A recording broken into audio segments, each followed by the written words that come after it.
in my opinion, one needs to be focusing on the economy and on the tax base to get that going again, because without a tax base, you can't really drive policy. It becomes unsustainable and unaffordable.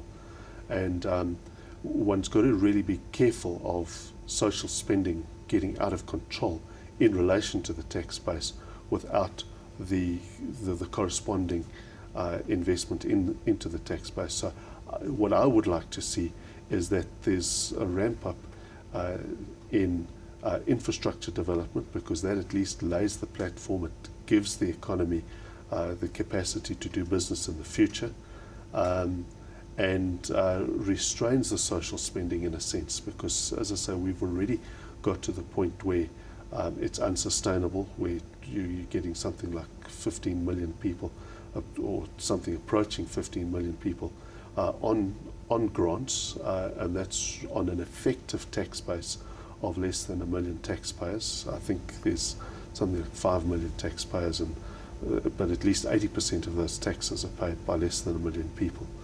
When you talk about changing the tax structure, do you think there's any indication that taxes could shift more to consumption away from savings?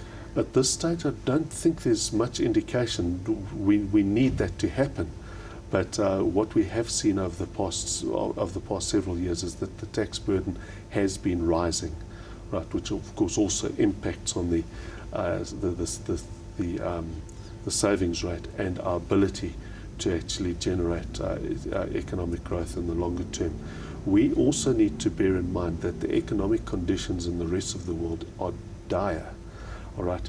And if we want to attract investors to this country, we need to be competitive on a tax basis, not comparable, but competitive. And our tax rate and tax burden is already quite high in relation to our peers in emerging markets, which is going to be the likely recipient of investment flows over the next few years. So the effective tax rate at the moment is 34.5%. That obviously still includes secondary tax on companies. Yes.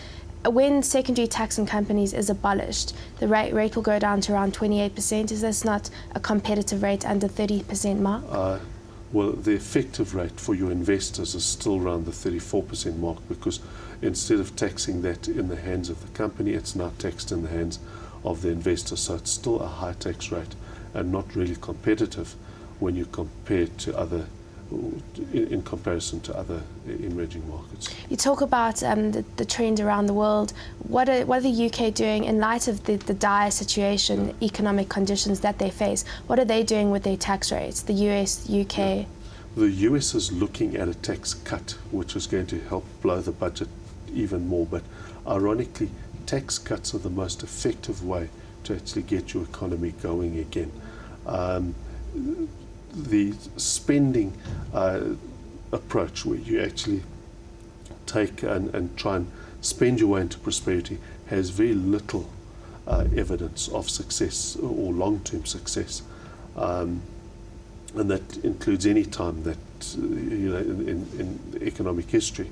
But it's very popular amongst from a political point of view, because it demonstrates politicians are doing something.